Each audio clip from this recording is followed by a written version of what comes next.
Class 4 25/2/2025.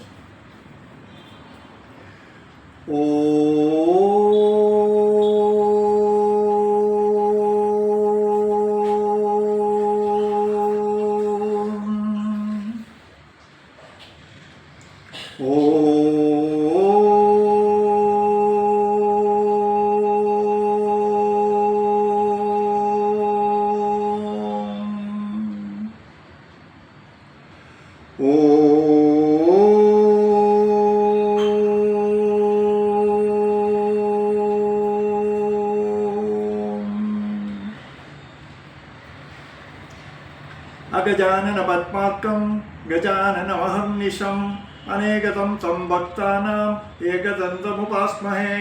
ശ്രീമഹാഗണപതയേ നമഃ. സരസ്വതി നമസ്തുഭ്യം വരദേ കാമരൂപിണി. വിദ്യാരംഭം കരിഷ്യാമി സിദ്ധിർഭവതു may സദാ. ശ്രീമഹാസരസ്വത്यै നമഃ. സദാശിവസമാരംഭാം ശങ്കരാചാര്യമധ്യമാം അസ്മദാചാര്യപര്യന്താം വന്ദേ ഗുരുപരമ്പരാം. ശ്രീഗുരുഭ്യോ നമഃ.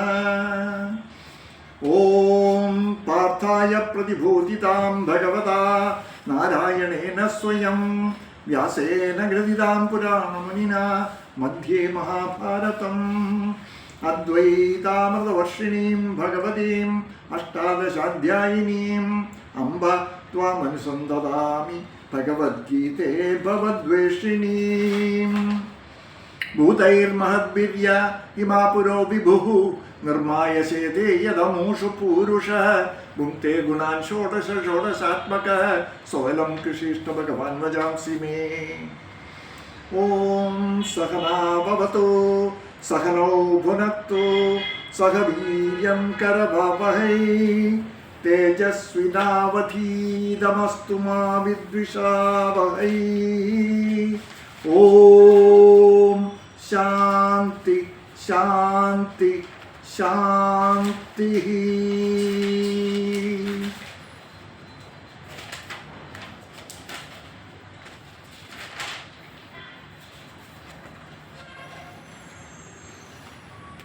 ശ്രീമദ് ഭഗവത്ഗീതയുടെ ലക്ഷ്യം ജീവ ഈശ്വര പ്രാപ്തി എന്നതാണല്ലോ. മോക്ഷപ്രാപ്തി ലഭ്യമാകണമെങ്കിൽ ആദ്യം നാം അധികാരിയാകണം. എഞ്ചിനീയറിങ്ങിനോ മെഡിസിനോ എല്ലാം അഡ്മിഷൻ പ്രാപ്തമാവണമെങ്കിൽ എൻട്രൻസ് ടെസ്റ്റ് എന്നത് പാസ്സായാലേ പറ്റൂ. അതായത് അധികാരിത്വം എന്നത് അർഹതയാണ് എന്ന് അർത്ഥം. മോക്ഷം എന്നാൽ മോഹക്ഷയം. മറ്റൊരർത്ഥത്തിൽ മനസ്സിലെ പ്രക്ഷുബ്ധമെല്ലാം നീങ്ങി ശാന്തത കൈവരിക്കാൻ, സമചിത്തത നേടാൻ. മോക്ഷം എന്നാൽ മരണാനന്തരം ലഭിക്കുന്ന വസ്തു എന്നല്ല, മറിച്ച് അത് ഈ ലോകത്തിൽ വ്യവഹരിക്കുമ്പോൾ തന്നെ ലഭിക്കുന്നതായ സ്ഥിതിയാണ്. അതിനായി കൊണ്ടാണ് ഭഗവത്ഗീത നമ്മെ പ്രാപ്തരാക്കുന്നത്. ഒരു ക്ലാവ് പിടിച്ച പാത്രമാണെങ്കിൽ പാല് കാച്ചാനാകുമോ? പാത്രത്തെ നന്നായി ഉരച്ച് കഴുകി വൃത്തിയാക്കിയാൽ മാത്രമേ അത് സാധ്യമാകൂ. നമ്മുടെ മനസ്സും ഇതുപോലെ തന്നെയാണ്. കൽമഷം നിറഞ്ഞതാണ്. കാമക്രോധ ലോഭ മോഹ മത മാത്സര്യം നിറഞ്ഞത്. ഇവ നീക്കി വൃത്തിയാക്കപ്പെട്ടാൽ മാത്രമേ മനസ്സെന്ന പാത്രം ശുദ്ധമാവുകയുള്ളൂ. ആസുരീ സമ്പത്തുക്കളാണ് മേൽ പ്രസ്താവിക്കപ്പെട്ടവ എല്ലാം. അശ്രാന്ത പരിശ്രമത്തിലൂടെ മാത്രമേ നിർമ്മാർജ്ജനം ചെയ്യാൻ സാധിക്കുകയുള്ളൂ. അതിന് സ്വപ്രയത്നം വളരെ പ്രധാനം. അതിലുപരി ഭഗവാന്റെ കൃപയും. ശരിയെയും തെറ്റിനെയും തിരിച്ചറിയാനുള്ള പ്രാവീണ്യം വേണം താനും. അതിനനുസരിച്ച് പ്രവർത്തിക്കാനും. നാം മനുഷ്യർ ഓരോ തരത്തിൽ പെട്ടവർ, വിവിധ സ്വഭാവ ഗുണങ്ങൾ ഉള്ളവർ. ഒരു കൂട്ടർ തെറ്റിനെയും ശരിയെയും തിരിച്ചറിഞ്ഞ് ജീവിതം നയിക്കുന്നവർ, ചിലർ തെറ്റിനെ ശരിയെന്നറിഞ്ഞാലും അതിനനുസരിച്ച് സ്വയം മാറ്റം ആഗ്രഹിക്കാതിരിക്കുന്നവർ, ചിലർ തെറ്റിനെ തെറ്റാണെന്നറിഞ്ഞാലും മാറാൻ തയ്യാറാവാത്തവർ, ഒരു കൂട്ടർ തെറ്റിനെ ശരിയെന്നും ശരിയെ തെറ്റെന്നും കരുതി പ്രവർത്തിക്കുന്നവർ. അഭ്യുന്നതി ഉണ്ടാകണമെങ്കിൽ നെല്ലിൽ നിന്ന് പതിര് എങ്ങനെ മാറ്റപ്പെടുന്നോ അതുപോലെ ശരിയെ തിരിച്ചറിഞ്ഞ് ജീവിതം നയിക്കാൻ സാധിക്കുമാറാകണം. ഭഗവത്ഗീതയ്ക്ക് അടിസ്ഥാനം ഭാരതത്തിലെ കൗരവ പാണ്ഡവ യുദ്ധക്കളമാണല്ലോ.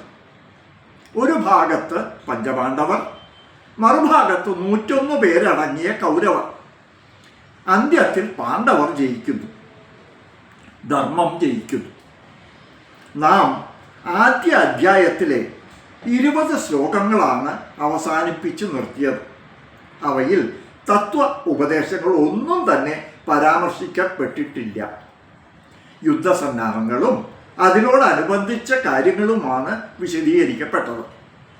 പ്രത്യക്ഷത്തിൽ അതിൽ നിന്ന് ഉൾക്കൊള്ളാനായി പ്രാധാന്യമേറിയതായി ഒന്നും ഇല്ലെങ്കിൽ തന്നെ അതിൽ പരാമർശിച്ച വ്യക്തികളെ, അവരുടെ വ്യക്തിത്വത്തെ വിചിന്തനം ചെയ്യാൻ നമുക്ക് അവസരം ലഭിക്കുന്നുണ്ട്.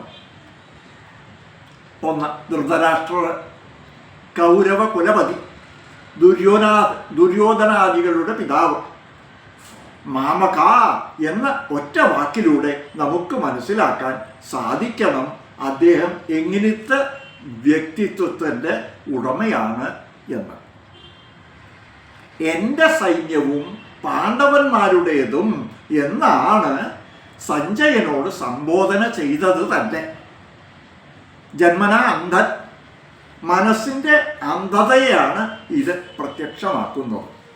അഹം മമ എന്ന ഭാവത്തിൻ്റെ.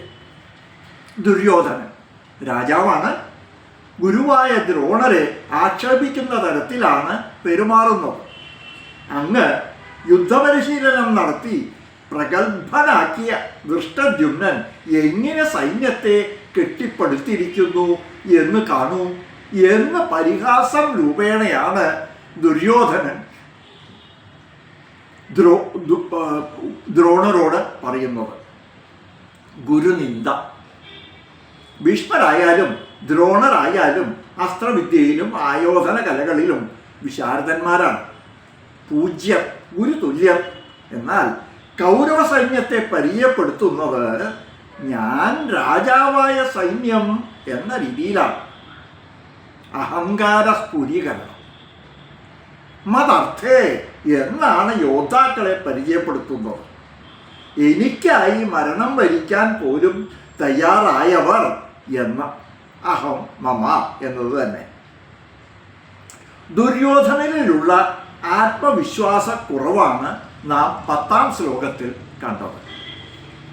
ധർമ്മത്തിൻ്റെ ഫലത്തെയാണ് പാണ്ഡവന്മാരുടെ ശംഖധ്വനി സൂചിപ്പിക്കുന്നത്.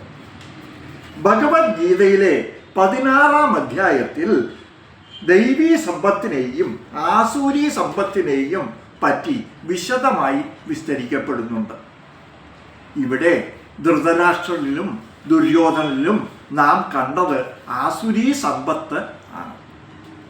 നേരത്തെ സൂചിപ്പിച്ചിരിക്കുന്ന പോലെ കാമ, ക്രോധ, ലോഭ, മോഹ, മത, മാത്സര്യങ്ങൾ തുടങ്ങിയ ആസുരീ സമ്പത്തെല്ലാം മനസ്സിൽ നിന്ന് നീക്കപ്പെടണം. ആഴ്ന്നുള്ള ഗീതാപഠനം നമ്മെ എല്ലാവരെയും ചീത്തയായ ഗുണങ്ങളെ വർജിച്ച് സദ്ഗുണങ്ങളെ വളർത്താൻ ഉതകുമാറാകട്ടെ എന്ന് പറഞ്ഞുകൊണ്ട് ക്ലാസ്സിലേക്ക് പ്രവേശിക്കുന്നു.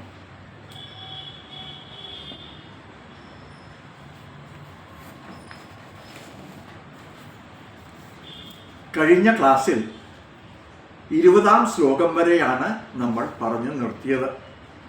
21 നമുക്ക് മുഴുവനാക്കാൻ സാധിച്ചില്ല. അത് തൊട്ട് നമ്മൾ തുടങ്ങുന്നു. 21, 22, 23 എന്ന് 3 ശ്ലോകങ്ങൾ ഒരുമിച്ച്.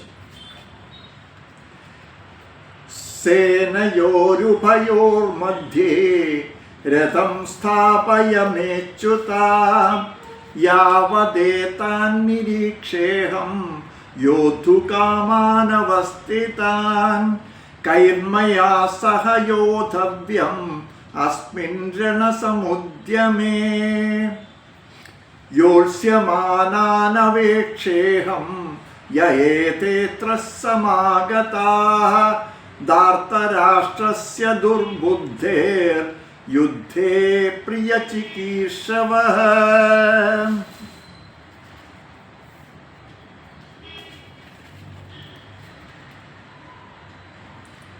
ഭൂപതേ കൃഷ്ണനോടേവം നിർദ്ദേശിച്ചു ധനഞ്ജയൻ രണ്ടു സൈന്യത്തിനും മധ്യേ രഥം നിർത്തണമച്യുതാ നിരീക്ഷിച്ചോട്ടെ ഞാൻ നന്നായി ആരെല്ലാം പോരിനെത്തിയോർ ആരോടെല്ലാം എതിർക്കേണ്ടു ഞാൻ ഈ യുദ്ധത്തിലെന്നതും ദുർബുദ്ധിക്കാരനാം ദുര്യോധനനെ പ്രീതനാക്കുവാൻ സങ്കരത്തിനു വന്നോരെ കാണട്ടെ വ്യക്തമായി ഞാൻ.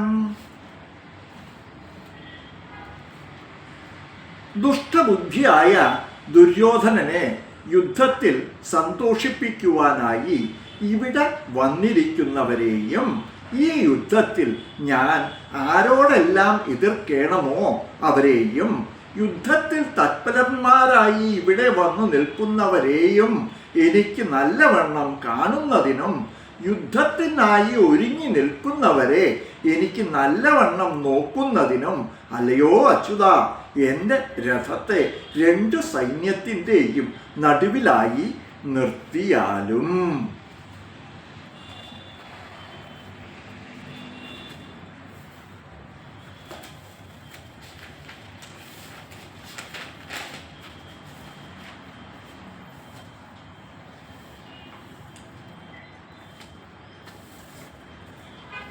യുദ്ധത്തിൽ തനിക്ക് എതിരിടേണ്ട യോദ്ധാക്കൾ ആരൊക്കെയാണ് എന്ന് നോക്കിക്കാണാൻ പറ്റിയ വിധം ഇരു സൈന്യങ്ങളുടെയും ഇടയിൽ തൻ്റെ രഥം കൊണ്ട് ചെന്ന് നിർത്താൻ സാരഥിയായ കൃഷ്ണനോട് അർജുനൻ ആവശ്യപ്പെടുകയാണ്. രഥം സ്ഥാപയ അച്യുത എന്ന്. അച്യുത എന്നാണ് സംബോധന. നാം ശ്രദ്ധിക്കേണ്ടതായ ഒരു കാര്യമാണ്. കൃഷ്ണ എന്നല്ല, മറിച്ച് അച്യുത എന്നാണ് വിശേഷിപ്പിച്ചിട്ടുള്ളത്. അഹേതുവായ കരുണകയാൽ സുഹൃത്തിനെ സേവിക്കാൻ ഒരുങ്ങി ശ്രീകൃഷ്ണൻ പരമദിവ്യോത്തമ പുരുഷനായി ഇരുന്നിട്ട് കൂടി ഭക്തന്മാരോടുള്ള അദ്ദേഹത്തിൻ്റെ സ്നേഹത്തിന് ഒരിക്കലും കുറവില്ല. അതുകൊണ്ട് അച്യുത എന്ന പേര് ഉപയോഗിക്കപ്പെട്ടു. തേരാളി എന്ന നിലയ്ക്ക് അദ്ദേഹത്തിന് അർജുനന്റെ നിർദ്ദേശങ്ങൾ അനുസരിക്കേണ്ടതായിട്ടുണ്ട്. ചെയ്യാൻ വൈമുഖ്യം കാണിക്കാത്തതിനാൽ അദ്ദേഹത്തെ അച്യുത എന്ന് സംബോധന ചെയ്യുന്നു. ച്യുതി ഇല്ലാത്തവൻ, വീഴ്ച ഇല്ലാത്തവൻ എന്നെല്ലാം അർത്ഥം. അധർമ്മതയോടെയാണല്ലോ കൗരവർ പാണ്ഡവരെ ദ്രോഹിച്ചിരുന്നതും യുദ്ധസമാനമായ അന്തരീക്ഷം സൃഷ്ടിച്ചതും. ദുരാഗ്രഹിയും ദുരാചാരനും സ്വേച്ഛാധിപതിയും ആയ ദുര്യോധനന് കൂട്ടുനിൽക്കുന്ന നീചന്മാർ ആരൊക്കെ എന്ന് നേരിട്ട് കാണട്ടെ എന്ന ഉദ്ദേശത്തോടെ കൃഷ്ണനോട് ഇങ്ങനെ ആവശ്യപ്പെടുന്ന അർജുനന്റെ വാക്കുകളിൽ അയാൾക്ക് അടക്കാനാവാത്തതായ അമർഷം പ്രകടമാണ്. മാത്രമല്ല, അർജുനന്റെ യുദ്ധസന്നദ്ധതയും പൗരുഷവും ശക്തിയും ധൈര്യവും നിശ്ചയദാർഢ്യവും എല്ലാം ഈ വാക്കുകൾ വിളിച്ച് ഓതുന്നു. അടുത്തത് 24, 25 എന്നീ ശ്ലോകങ്ങൾ. സഞ്ജയ വാച ഏവമുക്തോ ഋഷികേശോ ഗുഡാകേശേന ഭാരത സേനയോരുഭയോർമധ്യേ സ്ഥാപയിത്വാ രഥോത്തമം ഭീഷ്മദ്രോണപ്രമുഖതഃ സർവേഷാം ച മഹീക്ഷിതാം ഉവാച പാർത്ഥഃ പശ്യൈതാൻ സമവൈതാൻ കുരൂനിതി.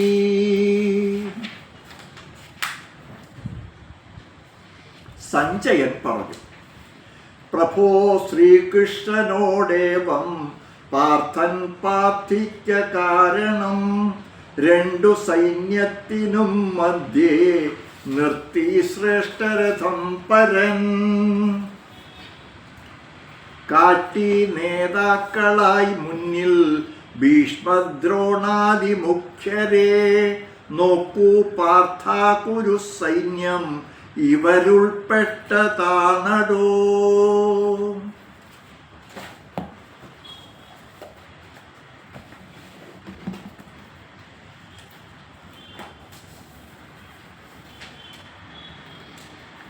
പദച്ഛേദം.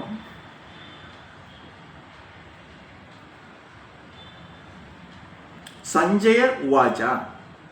സഞ്ജയൻ പറഞ്ഞു, ഭാരതവംശജ ഏവം ഇപ്രകാരം ഗുഡാകേശേന അർജുനനാൽ ഉക്തഃ പറയപ്പെട്ട ഋഷികേശ കൃഷ്ണഭഗവാൻ ഉഭയോ സേനയോ രണ്ട് സൈന്യങ്ങളുടെ മധ്യേ നടുവിൽ രഥോത്തമം ശ്രേഷ്ഠമായ തേര് സ്ഥാപിച്ചിട്ട് 25-ാം ശ്ലോകം.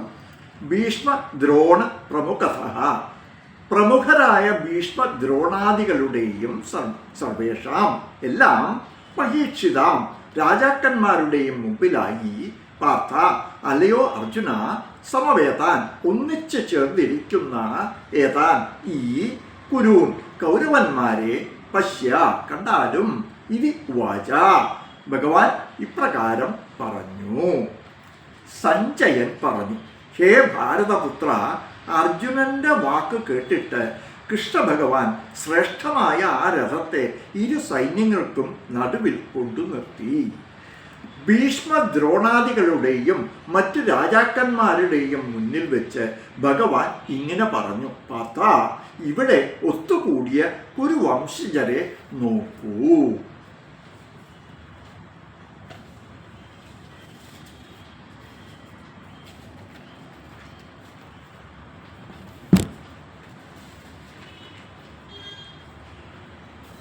സഞ്ജയൻ ധൃതരാഷ്ട്രരോട് പോർക്കളത്തിലെ വിഷയങ്ങളെ വിശദീകരിച്ചു കൊടുക്കുകയാണ് എന്ന് നമ്മൾ മറക്കാതിരിക്കണം. സഞ്ജയൻ പറയുകയാണ്, അർജുനന്റെ വാക്ക് കേട്ടിട്ട് കൃഷ്ണൻ ശ്രേഷ്ഠമായ ആ രഥത്തെ രണ്ട് സൈന്യങ്ങൾക്കും മധ്യത്തിലായി സ്ഥാപിച്ചു. ഇവിടെ അർജുനനെ ഗുഡാകേശൻ എന്നാണ് വിശേഷിപ്പിക്കുന്നത്. ഗുഡാകം എന്നാൽ നിദ്ര, നിദ്രയെ ജയിക്കുന്നവൻ ഗുഡാകേശൻ. നിദ്ര അജ്ഞാനത്തെയും സൂചിപ്പിക്കുന്നു. ജ്ഞാനിയായവനും കൂടിയാണ് അർജുനൻ എന്ന് സാരം. പരമാത്മാവ് എന്ന നിലയിൽ അർജുനന്റെ മനസ്സിൽ നടക്കുന്നതെല്ലാം കൃഷ്ണന് അറിയാമായിരുന്നു. അതാണ് ഋഷികേശൻ എന്ന് ഉപയോഗിച്ചിരിക്കുന്നത്. എല്ലാം അറിയുന്നവൻ എന്ന് സാരം. എവിടെയാണ് ഭഗവാൻ രഥത്തെ കൊണ്ട് നിർത്തിയത്? വളരെ പ്രസക്തമാണ്. ചിന്തയ്ക്ക് വക നൽകേണ്ടതായ വസ്തുതയുമാണ്. ഭീഷ്മ ദ്രോണാദികളുടെ മുമ്പിലാണ് രഥത്തെ സ്ഥാപിച്ചത്. ഹേ അർജുന, ഒരുമിച്ച് കൂടി നിൽക്കുന്ന കൗരവന്മാരെ ഇതാ കണ്ടാലും പശ്യ ഏതാൻ കുരൂൻ പാർത്ഥ എന്ന്. പൃഥയുടെ കുന്തിയുടെ മകൻ എന്ന അർത്ഥത്തിൽ പാർത്ഥൻ എന്നുകൂടി അർജുനന് പേരുണ്ട്. കൂടാതെ പൃഥിവിയുമായി മണ്ണുമായി ബന്ധപ്പെട്ടവൻ, അതായത് മരണത്തിന് വിധേയനായ സാധാരണ മനുഷ്യൻ എന്ന അർത്ഥവും ഇതിന് നൽകാം. എക്കാലത്തുമുള്ള മനുഷ്യരുടെ പ്രതിനിധി അത്രേ അർജുനൻ. ഭഗവാൻ കൃഷ്ണൻ കൂടെയുള്ളതിനാലാണല്ലോ കുരുക്ഷേത്ര യുദ്ധം പാണ്ഡവർ ജയിച്ചത്. പശ്യ എന്ന് ഭഗവാൻ അർജുനനോട് പറയുന്നതിന് ആചാര്യന്മാർ വളരെ ഗഹനമായ ഒരു പരമാർത്ഥം അതിൽ ഒളിഞ്ഞിരിപ്പുണ്ട് എന്ന് പറയുന്നു. ഭഗവാന് അസാധ്യമായി എന്താണുള്ളത്? ഇവിടെ കൽപ്പിക്കുന്നു പശ്യ എന്ന് അർജുനനോട്. അത് പറഞ്ഞതോടുകൂടി, അതായത് ഭഗവാന്റെ ക്ഷണം, വീക്ഷണം കൗരവ സൈന്യത്തിൽ പതിച്ചതോടുകൂടി തന്നെ എല്ലാവരുടെയും ജീവനെ കവർന്നു കളഞ്ഞു എന്ന്. ഭാഗവതത്തിൽ ശരശയ്യയിൽ കിടക്കുന്ന ഭീഷ്മ പിതാമഹൻ അന്ത്യസമയത്ത് ഭഗവാനെ മുന്നിൽ കണ്ട് സ്തുതിക്കുമ്പോൾ പറയുന്നുണ്ട് ഈ സത്യം.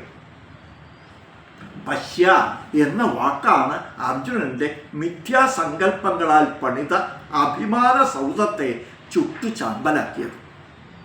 ഇത്രയും വാക്കുകൾ മാത്രമേ 1-ാം അധ്യായത്തിൽ ഭഗവാൻ പറയുന്നുള്ളൂ.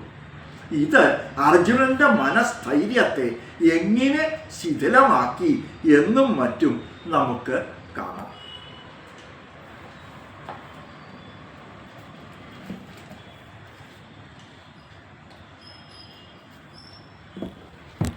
ഇരുപത്തിയാറ് 27 ശ്ലോകങ്ങൾ.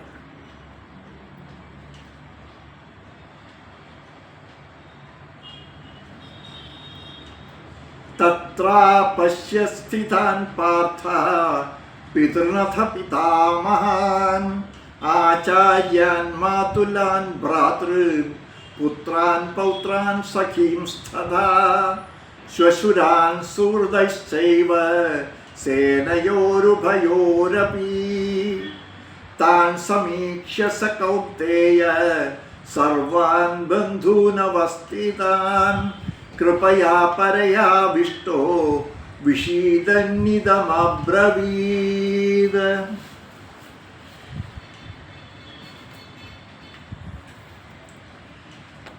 പാർത്ഥൻ കണ്ടു പിതാക്കന്മാർ പുത്രർ പൗത്രർ പിതാമഹർ ആചാര്യർ മാതുലർ ബന്ധു വർഗം സ്നേഹിതർ സോദരർ സ്വശുരന്മാർ സുഹൃത്തുക്കൾ 2 സൈന്യത്തിലും സമം നിരന്നു മുന്നിൽ നിൽക്കുന്നു സ്പഷ്ടമായി കണ്ടു ഫൽഗുണൻ.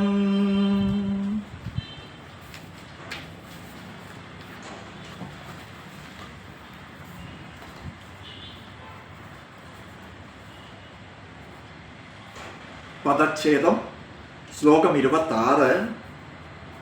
അഥ പിന്നെ, പാർത്ഥ അർജുനൻ, തത്ര അവിടെ, ഉഭയോഹോ സേനയോഹോ അപി 2 സൈന്യങ്ങളിലും, സ്ഥിതാൻ നിൽക്കുന്ന, പിതൃൻ പിതാക്കളെയും, പിതാമഹൻ പിതാമഹന്മാരെയും, ആചാര്യാൻ ഗുരുക്കന്മാരെയും, മാതുലാൻ അമ്മാവന്മാരെയും, ഭ്രാതൃൻ സഹോദരങ്ങളെയും, പുത്രൻ പുത്രന്മാരെയും, പൗത്രാൻ പൗത്രന്മാരെയും, സഖീൻ സ്നേഹിതന്മാരെയും, തഥാ അപ്രകാരം തന്നെ, ശുശുരാൻ ശുശുരന്മാരെയും, സുഹൃദ ച സുഹൃത്തുക്കളെയും, അപശ്യത് കണ്ടു. 27-ാം ശ്ലോകത്തിന്റെ പദച്ഛേദം. സ കൗന്ദേയ ആ കുന്തിപുത്രൻ, അവസ്ഥിതാൻ നിൽക്കുന്ന, താൻ സർവാൻ ബന്ധൂൻ ആ എല്ലാ ബന്ധുക്കളെയും സമീക്ഷ്യ കണ്ടിട്ട്, പരയാ മഹത്തായ കൃപയാ കാരുണ്യത്താൽ, ആവിഷ്ട ആവേശം പൂണ്ട്, വിഷീദൻ വിഷണ്ണനായി, ഇതം അബ്രവീത് ഇങ്ങനെ പറഞ്ഞു.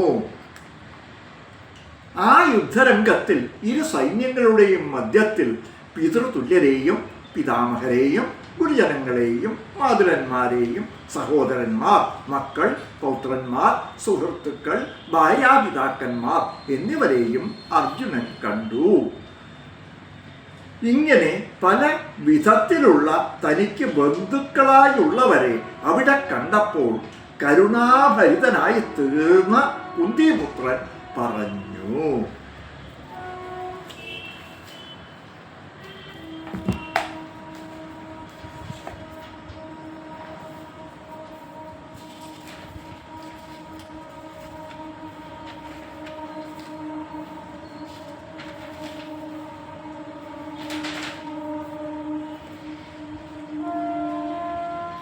അർജുനൻ അവിടെ നിൽക്കുന്ന ആ ബന്ധുജനത്തെയെല്ലാം കണ്ട് കൃപാതിരേകത്തോടു കൂടി വിഷാദിച്ചു കൊണ്ട് ഇങ്ങനെ പറഞ്ഞു. അർജുനന്റെ നിർദ്ദേശത്തെ അതേപടി തന്നെ നിറവേറ്റിക്കാനാണ് ശ്രീകൃഷ്ണൻ സേനയുടെ മധ്യത്തിലേക്ക് രഥത്തെ സ്ഥാപിച്ച് നിർത്തുന്നത്. ഭീഷ്മ ദ്രോണാദികളുടെ മുന്നിലേക്ക്. അവരെ കണ്ടതും ആദ്യം അർജുനന് രാഗം ജനിക്കുന്നു.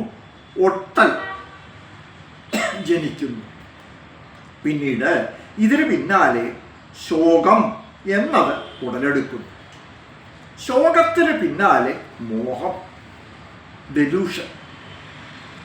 3 വിധമായ ഭാവന: രാഗം, ശോകം, മോഹം. 26, 27, 28 എന്നീ ശ്ലോകങ്ങളിൽ അർജുനന്റെ രാഗം എന്നത് വെളിവാക്കപ്പെടും. യഥാർത്ഥത്തിൽ അർജുനൻ പൂർണ്ണമായ കടമ ഉണർവോടു കൂടിയവനായിട്ടാണ് യുദ്ധക്കളത്തിലേക്ക് വന്നത്. അർജുനൻ ഭീഷ്മർ, ദ്രോണർ എന്നിവരെ ദർശിച്ച നിമിഷം മനസ്സിൽ അവൻ തന്നെ അറിയാതെ വരുന്നത് രാഗം അല്ലെങ്കിൽ പറ്റ് എന്നത്. പൊട്ടൽ. രാഗ എന്നാൽ അറ്റാച്ച്മെന്റ്. പ്രിയം, കാമം, സ്നേഹം, പറ്റ്, പാശം ഇവയെല്ലാം രാഗ എന്നതിന് അർത്ഥം. ഇവിടെ ഭീഷ്മർ, ദ്രോണർ എന്നിവർ തന്നെ ആശ്രയിച്ചിരിക്കുന്നവർ, താൻ അവരെ ആശ്രയിച്ചിരിക്കുന്നവൻ എന്ന രൂപത്തിലാണ് രാഗം എന്നത്. ഏതിലൊട്ടുന്നു എന്നാൽ മറ്റു മനുഷ്യരിൽ, വസ്തുക്കളിൽ മീതും മറ്റുണ്ടാകും. ഏതെല്ലാം സുഖത്തെ നൽകുമോ ആ വസ്തുക്കളിൽ മീതെ. അപ്പോൾ ആ വസ്തു ഇല്ലാതെ ഞാനില്ല എന്ന അവസ്ഥയിലേക്ക് മനസ്സിനെ എത്തിക്കും. അവരില്ലാതെ ഞാനില്ല എന്ന് രാഗമായത് നമ്മളെ എത്തിച്ചു കളയും. മനുഷ്യരെയും വസ്തുക്കളെയും സംബന്ധിച്ചത് ഈ രാഗം എന്തോ. രാഗത്തിന് മൂല കാരണമെന്ത്? അത് പിന്നീട് പറയാം. എന്നാൽ ഈ രാഗമായത് ഏത് കാരണം കൊണ്ട് ഉത്തേജിക്കപ്പെടുന്നു എന്ന് നോക്കിയാൽ അത് സംഘം കൊണ്ട്, സംബന്ധം കൊണ്ടാണ് വളരുന്നത്. തുടക്കത്തിൽ ഒരാളെ കാണുമ്പോൾ പറ്റോ അല്ലെങ്കിൽ വെറുപ്പോ ജനിക്കുന്നില്ല. എന്നാൽ തുടരെയുള്ള സഹവാസത്തിനാൽ അത് വളരുന്നു. സ്നേഹമായാലും വെറുപ്പായാലും സംബന്ധത്തിനാൽ രാഗം, പറ്റ് വളരാൻ വളമായി ഇരിക്കുന്നത് സംഘം, അസോസിയേഷൻ. രണ്ടാമത്തേത് സങ്കല്പം കൊണ്ട് രാഗമായത് വളർത്തപ്പെടും. ഒന്നിനെ തന്നെ ചിന്തിച്ച് രാഗം വളരും. തുടക്കത്തിൽ ഒരു നോട്ടത്തിൽ ഒരു വസ്തുവിന്മേൽ പറ്റ് ഉളവാകാറില്ല. എന്നാൽ തുടരെ അതിനെ വീക്ഷിച്ചിരുന്നാൽ രാഗമായത് ഉണരുകയായി. നാം കണ്ടുവരുന്നതാണല്ലോ ദിനം പ്രതി TV-യിൽ സ്ഥിരമായി വീണ്ടും അവരുടെ സാധനങ്ങളെ അഡ്വർടൈസ്മെൻറ്റ് നടത്താനായിക്കൊണ്ട് വീണ്ടും കാണിക്കുന്നത്. സ്പാർക്ക് കാരണം അതിനെ സ്വന്തമാക്കണം എന്ന ആഗ്രഹം നാമ്പെടുക്കുന്നതിനാൽ, കോൺടംപ്ലേഷൻ, സങ്കല്പത്താൽ രാഗത്തിൻ്റെ അവസാനം എന്നത് അല്ലെങ്കിൽ ഫലം എന്തു തരുന്നു? ഭീഷ്മർ, ദ്രോണർ എന്നിവരുമായി അഭേദ്യ ബന്ധം ഉണ്ടായിരുന്നതിനാലാണ് യുദ്ധഭൂമിയിൽ സ്വന്തം ശത്രു സൈന്യത്തിനെതിരായി നില ഉറപ്പിച്ച അവരോട് രാഗം ഉള്ളതിനാലാണ് ശോകവും മോഹവുമായി രൂപാന്തരപ്പെട്ടത്. രാഗത്തിൻ്റെ റിസൾട്ട് എന്തെന്നാൽ ഒരു വസ്തുവിന് സാധനങ്ങൾ കുറവും ആളുകൾ കൂടുതലും എന്നു വരികിൽ ആ വസ്തുവിനെ അടയാനായി തടസ്സമായി മുന്നിൽ വരികയാണെങ്കിൽ നമുക്ക് തടസ്സമായി വന്നിരിക്കുന്നവൻ്റെ ബലത്തെ നമ്മുടെ മനസ്സ് ചിന്തയിലെടുക്കും. നമ്മളെക്കാൾ ബലഹീനനാണ് അവനെങ്കിൽ ഉടനെ നാം ക്രൂരനായി മാറും. ദേഷ്യം വരും, ക്രോധം വരും. മറിച്ച് നമ്മളെക്കാൾ ബലം അധികമായിരിക്കുകയാണെങ്കിലോ അപ്പോൾ നമ്മളിൽ ഭയം ഉടലെടുക്കും. അപ്പോൾ രാഗം എന്ന വികാരം ഒരേ സമയം സാഹചര്യങ്ങൾക്കനുസരിച്ച് ക്രോധത്തെയും ഭയത്തെയും നമുക്ക് നൽകും. രാഗത്തിന് മറ്റൊരു ഭാഗം കൂടിയുണ്ട്. നമുക്ക് എതിരായി വരുന്ന വസ്തു ആയാലും മനുഷ്യരായാലും നിലനിൽക്കാത്തവയാണ്, നശിക്കുന്നവയാണ് എന്ന് വന്നാൽ ശോകം എന്ന വികാരമാണ് ജനിക്കുക. നമ്മൾ ആഗ്രഹിക്കുന്ന വസ്തുവിൻ്റെ ഇടയിൽ ആരും തന്നെ ഇല്ല എന്നിരിക്കലും ആ വസ്തുവായി തന്നെ നശിച്ചു പോകും എന്ന് വന്നാലും അപ്പോഴും ശോകം എന്നത് വരും. ഇത് അർജുനന്റെ രണ്ടാമത്തെ മനസ്സിൻ്റെ നില. ആദ്യത്തെ മനോനില രാഗം അഥവാ പറ്റ്. രണ്ടാമത്തേത് ശോകം. ക്രോധവും ഭയവും വരാനുള്ളതായ സാഹചര്യം ഇല്ല. ഇവരെ വീക്ഷിക്കുക മൂലം ദ്രോണരെയും ഭീഷ്മരെയും അവർ തന്നെ അവനെ സ്നേഹിക്കുന്നവരെ വധിക്കേണ്ടതായ അവസ്ഥ സംജാതമായിരിക്കുന്നു എന്നതിനാൽ രാഗമായത് ശോകമായി മാറുന്നു. അവരെ എതിരാളികളായല്ല അർജുനൻ കണ്ടത്, മറിച്ച് പറ്റിനുടമയായ മറ്റുള്ളവരെയാണ് കണ്ടത് എന്നാണ് സഞ്ജയൻ പറയുന്നത്. അധർമ്മത്തിന് തുണയായിരിക്കുന്ന കൗരവരായല്ല കണ്ടത് അർജുനൻ എന്ന് സാരം.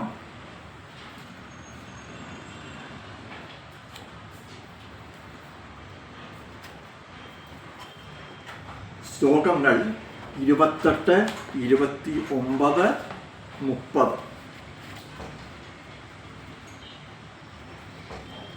ദൃഷ്ട്വേമം സ്വജനം കൃഷ്ണ യുയുത്സും സമുപസ്ഥിതം സീതന്തി മമ ഗാത്രാണി മുഖം ച പരിശുഷ്യതി വേവധുശ്ച ശരീരേ മേ രോമഹർഷശ്ച ജായത്തെ ഗാണ്ഡീവം സംസതേ ഹസ്താത് ത്വച്ചൈവ പരിദഹ്യത്തെ ന ച ശക്നോമ്യവസ്ഥാതും ഭ്രമതീവ ച മേ മനഃ നിമിത്താനി ച പശ്യാമി വിപരീതാനി കേശവ.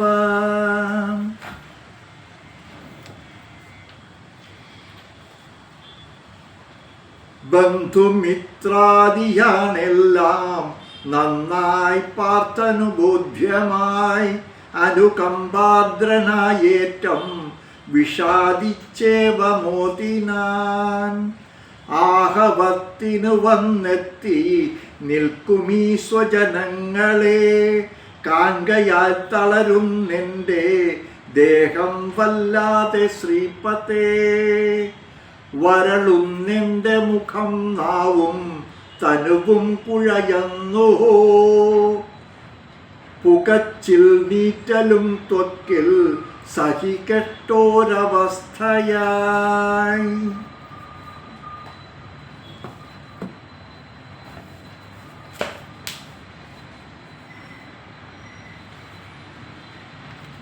ശ്ലോകം 28 പദച്ഛേദം. അർജുന വാച, അർജുനൻ പറഞ്ഞു, കൃഷ്ണ, അല്ലയോ കൃഷ്ണ, യുയുത്സു യുദ്ധേച്ഛയോടെ സമുപസ്ഥിതം മുന്നിൽ നിൽക്കുന്ന ഇമം സ്വജനം ഈ ബന്ധുക്കളെ ദൃഷ്ട്വ കണ്ടിട്ട് മേ മമ ഗാത്രാണി എൻ്റെ അംഗങ്ങൾ സീദന്തി തളരുന്നു മുഖം ച മുഖവും പരിശുഷ്യതി വരളുന്നു. 29 മേ ശരീരേ എൻ്റെ ശരീരത്തിൽ വേപതുഹു ച വിറയലും രോമഹർഷഃ ച രോമാഞ്ചവും ജായത്തെ ഉണ്ടാകുന്നു. ഗാണ്ഡീവം എന്ന വില്ല് ഹസ്താത് കയ്യിൽ നിന്ന് സ്രംസതെ വഴുതിപ്പോകുന്നു. ത്വച്ച ഏവ തൊലി തന്നെയും പരിദഹ്യത്തെ ചുട്ടു തീറുന്നു. 30 ശ്ലോകം പദച്ഛേദം. അവസ്ഥാതും ച നിൽക്കാനും ന ശക്നോമി, ഞാൻ ശക്തനാകുന്നില്ല. മേ മനഃ, എൻ്റെ മനസ്സ് ഭ്രമതി ച ഇവ, ഇളകിക്കൊണ്ടിരിക്കുന്ന പോലെയും. കേശവ, കേശിയെ വധിച്ചവനെ, കൃഷ്ണ എന്നർത്ഥം, വിപരീതാനി അശുഭങ്ങളായ നിമിത്താനി ച ശകുനങ്ങളും പശ്യാമി, ഞാൻ കാണുന്നു.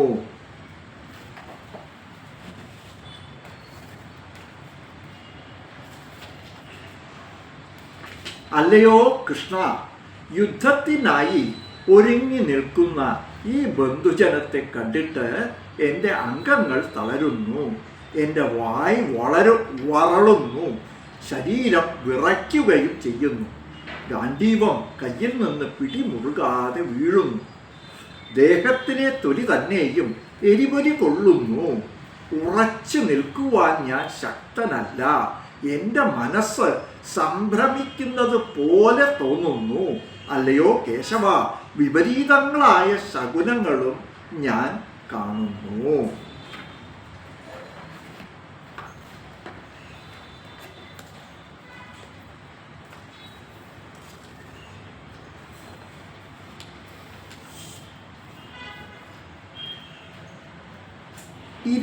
ശ്ലോകം 28 മുതൽ 31 ആദ്യം വരെ അർജുനന്റെ ശോകം വിശദീകരിക്കപ്പെടും.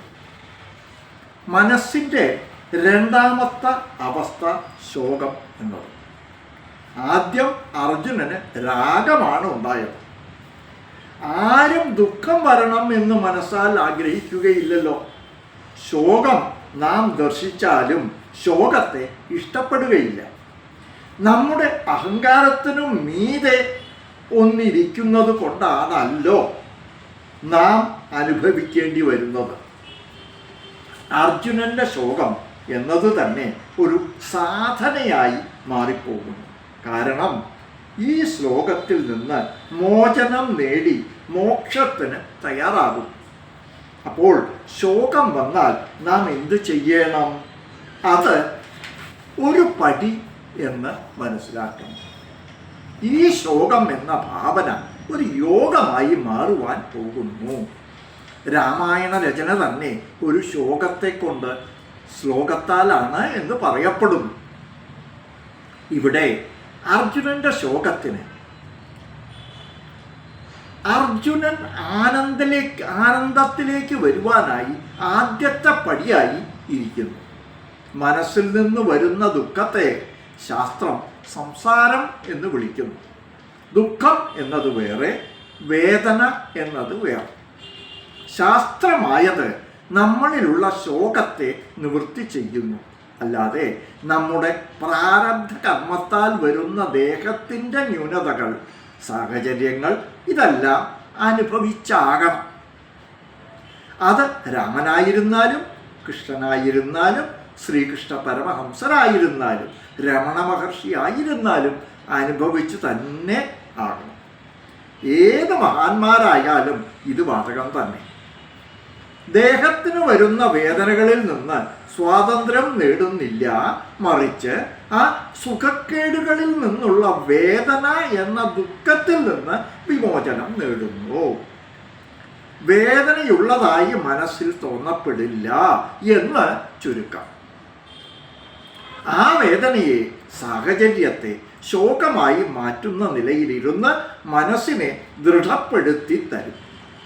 അർജുനന് വന്നു ചേർന്ന ദുഃഖം സാഹചര്യത്തിനാൽ വന്നതല്ല, മറിച്ച് മനസ്സിൻ്റെ ഒരു വിധമായ ഭാവന മൂലമാണ്.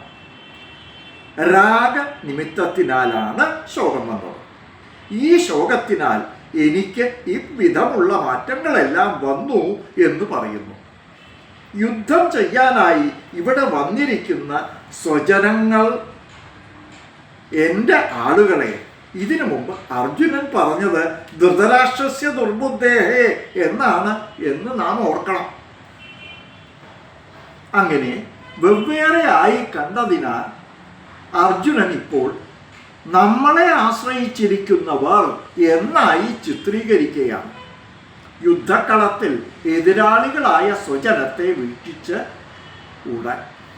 ഇതുമൂലം എന്തൊക്കെ നടക്കുന്നു? സീതന്തി മമ ഗാത്രാണി, എൻ്റെ അവയവങ്ങളെല്ലാം, കൈ, കാൽ എന്നിവയെല്ലാം ശക്തിയറ്റതായി. മുഖം ച പരിശുഷ്യതി, ഇവിടെ മുഖമെന്നാൽ വായ, പരിശുഷ്യതി എന്നാൽ വരളുന്നു. വേപതു ച മേ ശരീരേ, വേപതു എന്നാൽ നടുക്കം, ശരീരത്തിൽ നടുക്കം വരുന്നു. രോമഹർഷശ്ച ജായതേ, ദേഹത്തിലെ രോമങ്ങൾ എണീറ്റ് നിൽക്കുന്നു. സന്തോഷത്താലും വരാം, ദുഃഖത്താലും വരാം. ഇവിടെ ദുഃഖത്താൽ. ഗാന്ധീവം സംസദേ ഹസ്താത്, അർജുനന്റെ അഹങ്കാരമാണ് ഗാന്ധീവം എന്ന വില്ല്. ഗാന്ധീവം കയ്യിലിരുന്ന് വഴുതിപ്പോകുന്നു.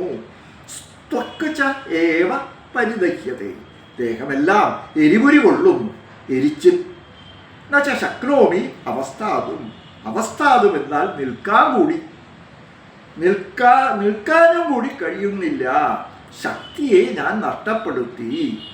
ഭ്രമതിച്ച മേ മനഃ, എനിക്ക് എൻ്റെ മനസ്സ് ചുറ്റുന്നത് പോലെ ഇരിക്കുന്നു, മയക്കം വരുന്നു പോൽ ഉണ്ട്.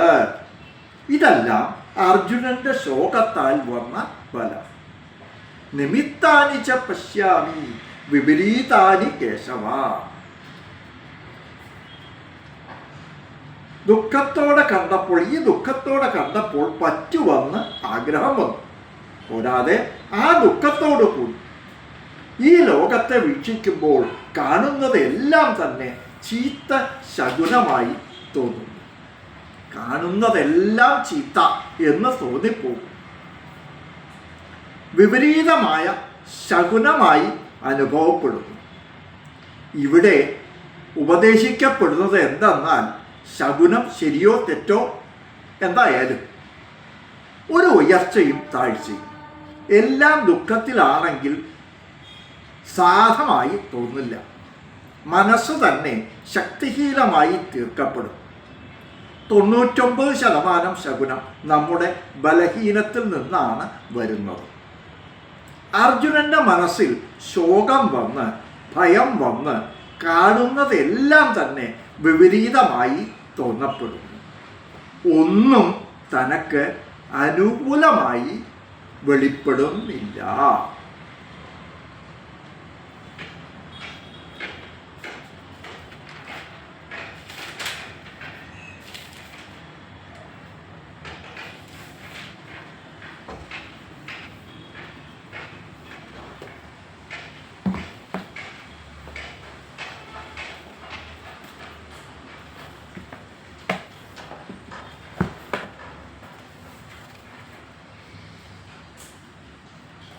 മുപ്പത്തൊന്ന് 32 ശ്ലോകങ്ങൾ.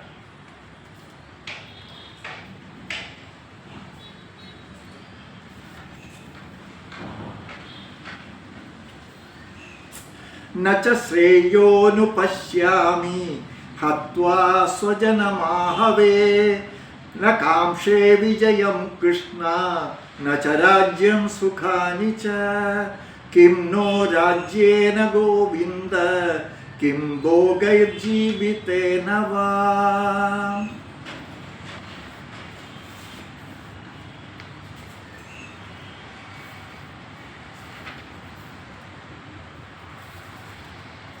കയ്യിൽ തെന്നുന്നു ഗാന്ധീവം അയ്യോ രോമാഞ്ചമായി മേ, ശരീരം വിറകൊള്ളുന്നു ഉഴറുന്നെൻ്റെ മാനസം, ദുർനിമിത്തങ്ങളും ഇപ്പോൾ ഞാൻ കാണുന്നു കേശവ, ശ്രേയസ്സാമെന്നു തോന്നുന്നില്ലാഹവേ മിത്രനാശനം,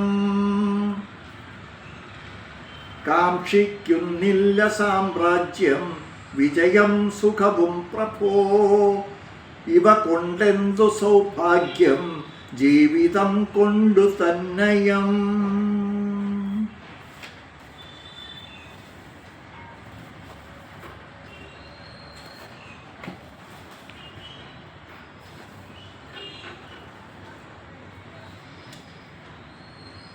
പദച്ഛേദം 31 ശ്ലോകം. ആഹവേ യുദ്ധത്തിൽ സ്വജനം ബന്ധുക്കളെ ഹത്വാ കൊന്നിട്ട് ശ്രേയച നന്മയും ന അനുപശ്യാമി, ഞാൻ പ്രതീക്ഷിക്കുന്നില്ല. കൃഷ്ണ കൃഷ്ണ വിജയം, ജയവും രാജ്യം ച, രാജ്യവും ന കാംക്ഷേ, ഞാൻ ആഗ്രഹിക്കുന്നില്ല. സുഖാനി ച, സുഖങ്ങളെയും ന കാംക്ഷേ, ആഗ്രഹിക്കുന്നില്ല.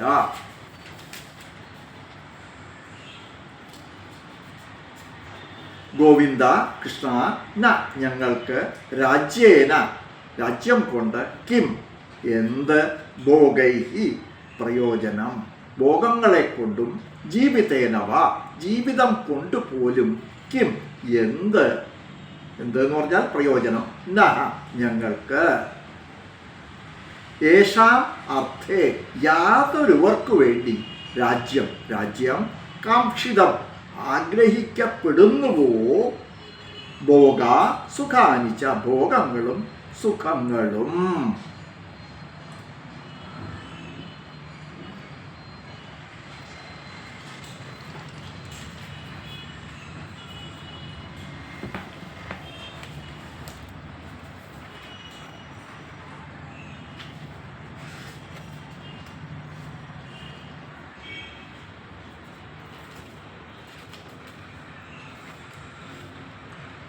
സ്വജനത്തെ യുദ്ധത്തിൽ നശിപ്പിച്ചിട്ട് ശ്രേയസ്സൊന്നും ഞാൻ കാണുന്നില്ല. ഞാൻ വിജയത്തെ ആവട്ടെ രാജ്യത്തെ ആവട്ടെ ആഗ്രഹിക്കുന്നില്ല. സുഖങ്ങളൊന്നും എനിക്ക് വേണ്ട. അല്ലയോ കൃഷ്ണ, ഞങ്ങൾക്ക് രാജ്യമെന്തിന്, സുഖാനുഭവങ്ങളും ജീവിതം തന്നെയും എന്തിന്?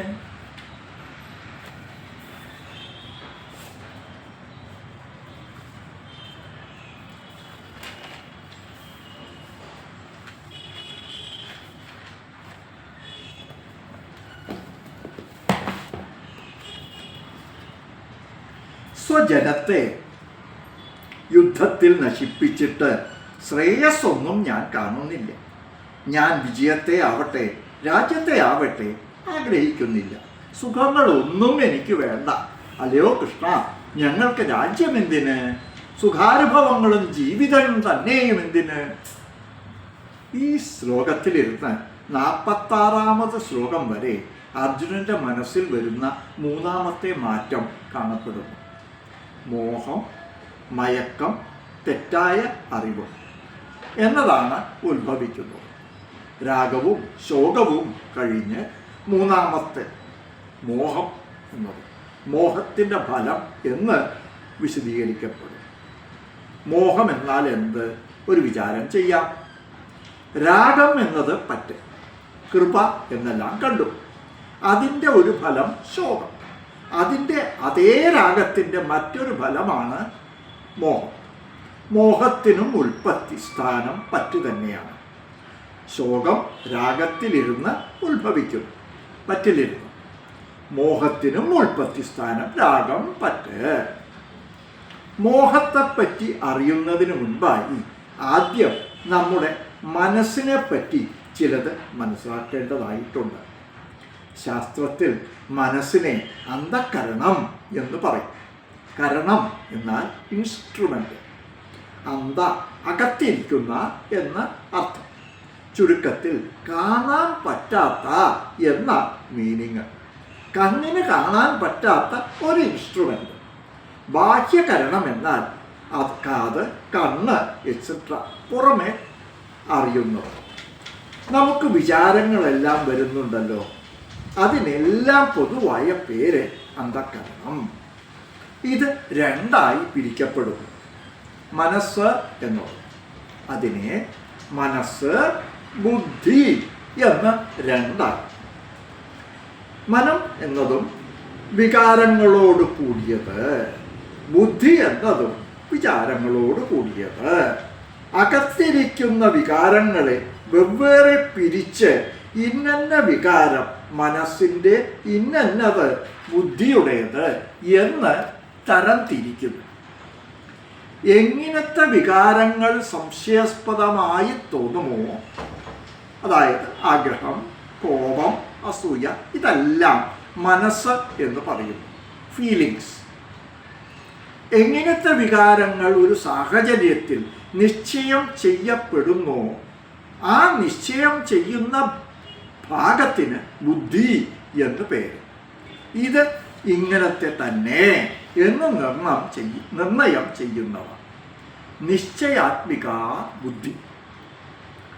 ഗീത ക്ലാസ്സിന് പോകണമോ എന്ന് ചിന്തിച്ചാൽ മനസ്സ്, ഗീത ക്ലാസ്സിന് പോയേക്കാം എന്ന് ചിന്തിക്കുന്നത് ബുദ്ധി. രണ്ടും വിചാരം തന്നെ, ഫങ്ഷണൽ ഡിഫറൻസ്. മനസ്സ് ബുദ്ധി എന്നത് രാഗം ശോകം തന്നു എന്ന് കണ്ട് ഈ ശോകത്തെ അനുഭവിക്കുന്നത് ഒരു വിധമായ വികാരം അർജുനന്റെ മനസ്സിൽ വന്നത്. അതേ രാഗം അർജുനന്റെ അന്ധഃകരണത്തിലാണെങ്കിൽ മനസ്സ് ബാധിക്കും. എന്നാൽ ബുദ്ധിയിലാണെങ്കിൽ മോഹം എന്നതായി മാറും. രാഗം എന്നാൽ ശോകം, അത് മനസ്സിനെ ബാധിക്കുന്നത്. രാഗം തന്നെ മോഹമാവുന്നു, അത് ബുദ്ധിയെ ബാധിക്കും. രാഗം മനസ്സിൽ, അത് ശോകത്തെ തരുന്നു. രാഗം ബുദ്ധിയിൽ, അത് മോഹത്തെ തരുന്നു. ബുദ്ധി എന്നത് നിശ്ചയം ചെയ്യാനുള്ള ശക്തി, തീരുമാനം എടുക്കുന്ന ഉണർവ്. ബുദ്ധി ഡിറ്റർമിനേഷൻ. ഏതിനെപ്പറ്റി തീരുമാനം? ധർമ്മ അധർമ്മ വിഷയങ്ങളിൽ, ശരി തെറ്റ് എന്നീ രണ്ട് കാര്യങ്ങളിൽ. ഏത് ഹിതം ഏത് അഹിതം എന്ന് നിശ്ചയിക്കുന്നത് ബുദ്ധി. എല്ലാ ബുദ്ധിക്കും സ്വാഭാവികമായി ഏത് ശരി ഏത് തെറ്റ് എന്ന് മനസ്സിലാക്കാനുള്ള ശക്തിയുണ്ട്. വികാസത്തോടെ കേട്ടോ. കുറച്ചു കാലം വളരാതെ ഇരിക്കും, പിന്നീട് അത് സ്ഥിരപ്പെടും. രാഗം എന്നത് സ്വാഭാവികമായി ഇരിക്കുന്നതായ അറിവിനെ മാറ്റിമറിക്കും. അതായത് ബുദ്ധിയായത് മോഹത്തിൽ ഉൾപ്പെട്ടുകളും.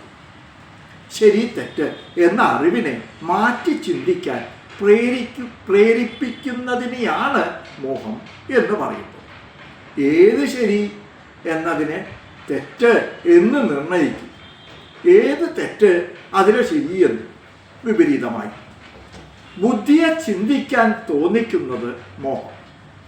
ഏത് ശരിയായി നമുക്ക് വരും എന്നതിനെ പിന്തുടരാൻ തോന്നിക്കില്ല, തെറ്റെന്താണോ അതിനെ പിന്തുടരാൻ. രാഗം എവിടെ ഉണ്ടോ അവിടെയേ മോഹം വരും. പറ്റ് ഉള്ളിടത്ത് മാത്രമേ മോഹത്തിന് ജോലിയുള്ളൂ. നമ്മൾ സാധാരണ എന്ത് നിലയ്ക്കുന്നു? നമുക്ക് ചുറ്റും ഉള്ളവരെ എല്ലാം എതിരാളിയായി ശത്രുക്കളായി ഇരിക്കുന്നു എന്ന്. ഒന്ന് മറക്കുന്നു നാം.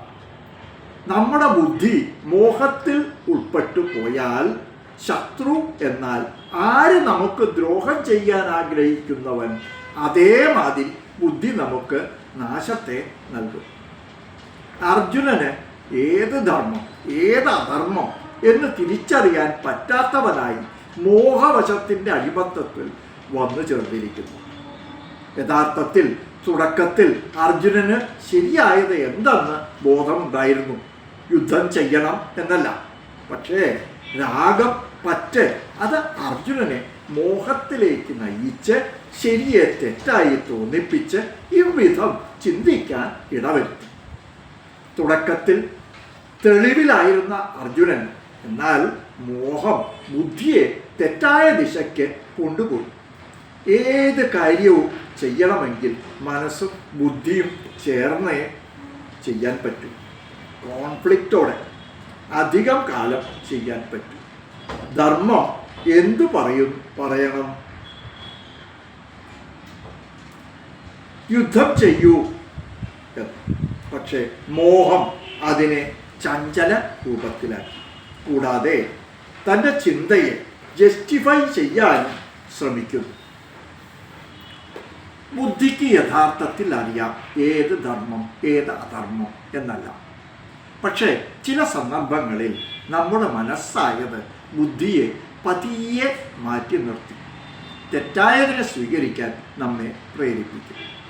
ഏത് നമുക്കിഷ്ടമോ അതിനെ ബുദ്ധിയോട് പറഞ്ഞ് ആ ബുദ്ധിയെ മാറ്റി മനസ്സോട് ചേർന്ന് കാര്യനിർവഹണത്തിന് എത്തിപ്പിക്കും. ആ സമയം എന്തെല്ലാം നാം ചെയ്യുന്നു അതെല്ലാം ബുദ്ധിക്ക് എതിരായി തന്നെ ഇരിക്കും. പക്ഷേ ഇത് നമുക്കറിയാതെ തന്നെയാണ് നടക്കുന്നത്. അതാണ് പറയുന്നത് നമ്മുടെ ശത്രുക്കളുടെ ബുദ്ധി തന്നെ എന്ന്. നമ്മളുടെ ശത്രു നമ്മളുടെ ബുദ്ധി തന്നെ എന്ന്. എവിടെയെല്ലാം പറ്റിനാൽ ബലഹീനമായി ഇരിക്കുന്നു അവിടെയെല്ലാം ബുദ്ധി നമ്മളെ പറ്റിച്ചുകൊണ്ടിരിക്കുന്നു. ഇങ്ങനെ ഇരിക്കുന്ന മനുഷ്യരെ തിരുത്താൻ ശ്രമിച്ചിട്ട് കാര്യമില്ല. കാരണം അവരുടെ ബുദ്ധിയായത് രാഗത്തിനാൽ മോഹത്തിനാൽ മറയ്ക്കപ്പെട്ടിരിക്കുന്നതിനാൽ. ബലഹീനത്തിലിരുന്ന് സ്വനിയന്ത്രമാകാൻ ഉള്ള ശക്തി ബുദ്ധിക്ക് ഇല്ല. അതിനാൽ എപ്പോഴെല്ലാം ബുദ്ധിയായത് മനസ്സിൻ്റെ വശം ഇരിക്കുന്നു അപ്പോഴെല്ലാം ബുദ്ധിയായത് മോഹത്തിന് വശപ്പെട്ടിരിക്കുന്നു എന്ന് സാരം. ബുദ്ധി എപ്പോൾ ജയിക്കുന്നു അപ്പോൾ അവൻ ധർമ്മത്തിനനുസരിച്ച് ജീവിതത്തെ നയിക്കും. അർജുനൻ്റെ സ്ഥിതി ഇപ്പോൾ അവൻ്റെ ബുദ്ധി മനസ്സിൻ്റെ വശം പോയിക്കൊണ്ടിരിക്കുന്നു, മോഹവശപ്പെട്ട്. എപ്പോഴെല്ലാം നാം ബലഹീനമായി ഇരിക്കുന്നോ അപ്പോഴെല്ലാം നാം അധികമായി സംസാരിക്കാനും ശ്രമിക്കും. ശ്രേയോ അനുപശ്യാമി, ഞാൻ നന്മയെ കാക്ഷിക്കുന്നില്ല. സ്വജനം മഹത്വാഹവേ, ആഹവേ യുദ്ധത്തിൽ സ്വജനങ്ങളെ വധിച്ചിട്ട് ഒരു വിധമായ നന്മയെ ഞാൻ കാണുന്നില്ല. ആദ്യത്തെ ജസ്റ്റിഫിക്കേഷനാണ്. ശ്രേയസ്സിനായിട്ടാണ് നാം നമ്മുടെ കടമകളെ നിർവഹിക്കുന്നത്. ശ്രേയസ് എന്നാൽ നന്മ. ഒരു വിധമായ നന്മയെയും എൻ്റെ ബുദ്ധിയായത് കാണുന്നില്ല എന്ന് അടുത്ത വാദമാണ്. കാംക്ഷേ വിജയം കൃഷ്ണ അർജുനൻ തുടരുന്നു. ശ്രേയസ്സോ പുണ്യമോ വരും എന്ന് പറഞ്ഞിരുന്നെങ്കിൽ അത് വേണ്ട എന്ന് അർജുനൻ വ്യക്തമാക്കി. പോകട്ടെ, നിനക്ക് രാജ്യം ലഭിക്കുകയില്ലേ എന്ന് കൃഷ്ണൻ ചോദിക്കാമല്ലോ. ജയത്തിനായും രാജ്യത്തിനായും ഭോഗത്തിനായും നീ യുദ്ധം ചെയ്യേണ്ടിയിരുന്നില്ലേ എന്നുമാകാമല്ലോ. എന്നുവെച്ച രാജ്യം സുഖാനിച്ച, ഞാൻ ജയത്തിനായോ രാജ്യത്തിനായോ ഭോഗങ്ങൾക്കായോ ഞാൻ യുദ്ധത്തെ ചെയ്യാൻ ആഗ്രഹിക്കുന്നില്ല. ഇങ്ങനെയാണ് അർജുനൻ യുദ്ധക്കളത്തിലേക്ക് വന്നിരുന്നതെങ്കിൽ അങ്ങനെ പറയാമായിരുന്നു. എന്നാൽ വന്നിരിക്കുന്നത് ധർമ്മ യുദ്ധത്തിനായിക്കൊണ്ട്, ധർമ്മത്തെ നിലനിർത്താനായിക്കൊണ്ടാണ്. ശാസ്ത്രത്തിൽ 2 വിധമായ ധർമ്മങ്ങൾ വിവരിക്കപ്പെടുന്നുണ്ട്. ഒന്ന് സാമാന്യധർമ്മം, 2 വിശേഷധർമ്മം. ഏത് ധർമ്മങ്ങൾ മനുഷ്യരിൽ നിന്ന് മനുഷ്യരിലേക്ക് കാലത്തിന് കാലം സ്ഥലത്തിന് സ്ഥലം മാറാതിരിക്കുന്നോ അത് സാമാന്യധർമ്മം. ഉദാഹരണം, സത്യമാചരിക്കൽ, മറ്റുള്ളവരുടെ വസ്തുക്കളെ അപഹരിക്കാതിരിക്കൽ, മദ്യം സേവിക്കാതിരിക്കൽ, ഇത് എല്ലാ മനുഷ്യർക്കും ബാധകമായതാണ്. ഇതെല്ലാം മനുഷ്യൻ കാലത്തിന് കാലം മാറാതെ ഇരിക്കുന്നതാണ്. വിശേഷധർമ്മം, ധർമ്മത്തിൽ കാലത്തിനനുസരിച്ചല്ല മനുഷ്യൻ സ്ഥലത്തിന് സ്ഥലം മാറിക്കൊണ്ടിരിക്കും. ഉദാഹരണം, ബ്രഹ്മചാരിയായിരിക്കുമ്പോഴുള്ള ധർമ്മമല്ല ഗൃഹസ്ഥാശ്രമി ആയിരിക്കുന്നവന്. ഓരോരോ ആശ്രമത്തിനനുസരിച്ച് ധർമ്മങ്ങൾ വേറെ വേറെ, ആൾ മാറുന്നതിനനുസരിച്ച്. അതേമാതിരി ബ്രാഹ്മണധർമ്മം വേറെ, ക്ഷത്രിയധർമ്മം വേറെ, വർണ്ണത്തിൻ്റെ അടിസ്ഥാനത്തിലും ധർമ്മത്തിന് മാറ്റം ഉണ്ട്. സാമാന്യധർമ്മത്തിൽ അഹിംസ എന്നതുണ്ട്, ആരെയും ഹിംസിക്കാൻ പാടുള്ളതല്ല എന്നത്. വിശേഷധർമ്മം, ക്ഷത്രിയൻ എന്നവൻ്റെ വിശേഷധർമ്മമാണ് യുദ്ധം ചെയ്യുക എന്നത്. ക്ഷത്രിയൻ വിശേഷധർമ്മത്തെ പിന്തുടരുമ്പോൾ സാമാന്യധർമ്മമായ അഹിംസയെ ത്യാഗം ചെയ്തേ പറ്റൂ. ജീവിതത്തിൽ പല സന്ദർഭങ്ങളും വന്നുപെടാം ധർമ്മത്തെപ്പറ്റി. 2ൽ ഏത് സ്വീകരിക്കണം എന്നത്. ആ അവസ്ഥയിൽ വിശേഷധർമ്മത്തെയാണ് നാം കൈക്കൊള്ളേണ്ടതായിട്ടുള്ളത്. അത് കാരണം അർജുനൻ അഹിംസയുടെ അടിസ്ഥാനത്തിൽ യുദ്ധത്തെ ചെയ്യേണ്ട എന്ന് പറഞ്ഞാൽ അത് മോഹം നിമിത്തം. അവൻ്റെ വിശേഷധർമ്മം ശാസ്ത്രത്തിൻ പ്രകാരം ചെയ്യേണ്ടത് യുദ്ധം എന്നത്. ഏതിനായി? ധർമ്മത്തിനായി. പാണ്ഡവർ ചെയ്യുന്നതായ യുദ്ധമാണ് ധർമ്മമായത്. ദുര്യോധനനും യുദ്ധം ചെയ്യുക തന്നെയാണ്. എന്നാൽ അത് ധർമ്മയുദ്ധത്തിൻ്റെ വകുപ്പിൽ പെടുകയില്ല. കിം നോ രാജ്യേന ഗോവിന്ദ കിം ഭോഗൈ ജീവിതേന വാ. ആര് പശുവിനെ സംരക്ഷിക്കുന്നു അവൻ ഗോവിന്ദൻ. മോഹം നിമിത്തം അർജുനൻ എന്താണ് കാക്ഷിക്കുന്നത്? യുദ്ധവും വേണ്ട, വിജയവും വേണ്ട, പിന്തിരിഞ്ഞ് പോയി കളയാം എന്നത്. ഈ രാജ്യം കൊണ്ട് എന്താണ് നേട്ടം?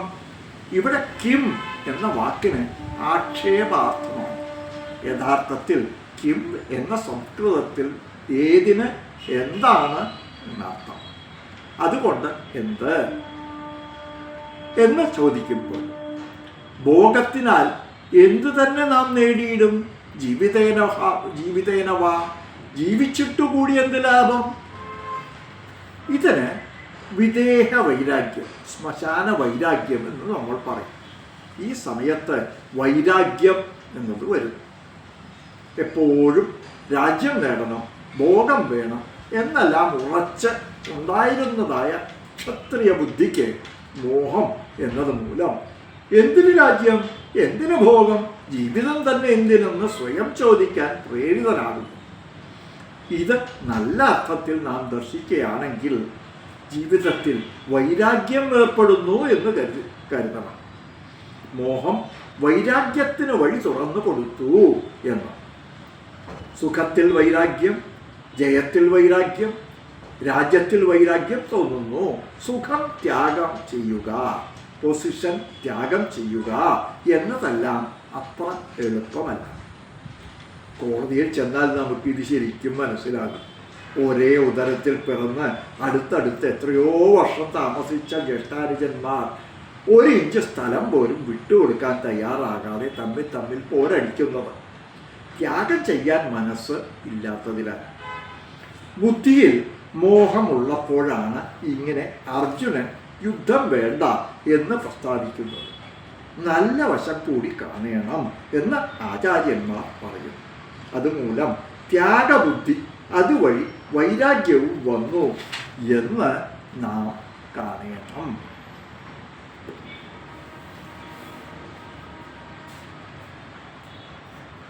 ഇതോടുകൂടി ഇന്നത്തെ ക്ലാസ് അവസാനിപ്പിക്കുന്നു.